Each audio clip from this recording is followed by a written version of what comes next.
So when you come in for a consultation, a big part of that decision making that you make is what kind of implant am I going to be using? You can choose at a very high level between saline versus silicone. Silicone is by far the more popular, but the reason why some women may still choose saline is that if there is a rupture of the saline implant, you will know because the breast will deflate fairly quickly from one day to another. With silicone implants, the reason that they're more popular is that they feel and behave a little bit more naturally within the breast. However, within saline and silicone implants, there are different sizes and shapes where it can be wider or taller. Here's some different examples of two different silicone implants.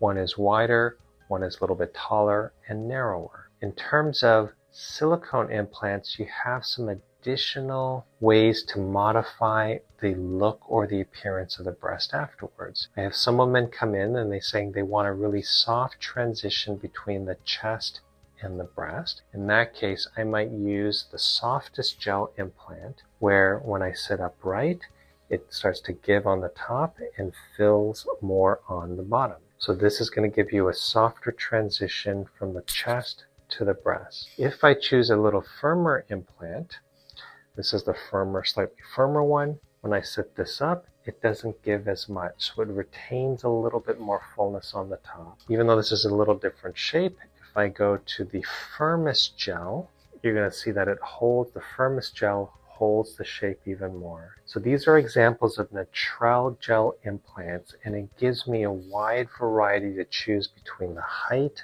of the breast implant, the width of the breast implant, and I can dial up or dial down the amount of fullness you might have at the top of the breast. So probably the most exciting part of the consultation is where we actually determine the size of the implant that you're going to look for. This is where you can start to visualize what you might look like afterwards. We give you a non-padded bra. You start adding some sizers in there. You can do that in the bra itself. You can put some clothing on top so you can see what you look like in those circumstances. And we gradually dial up or dial down the volume in each breast.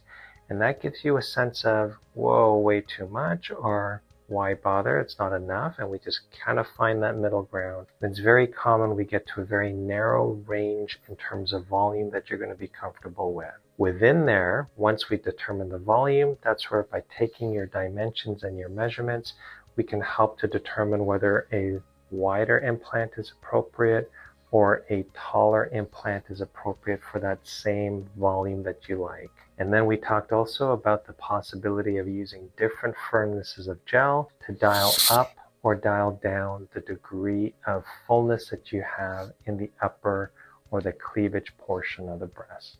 So after the consultation and you've decided to move forward, you're going to have a preoperative visit where we're going to go into a lot more details about what to expect before, during, and afterwards as well. And then on the day of the procedure, we're going to take you back to our operating suite, which I'm very excited to show you.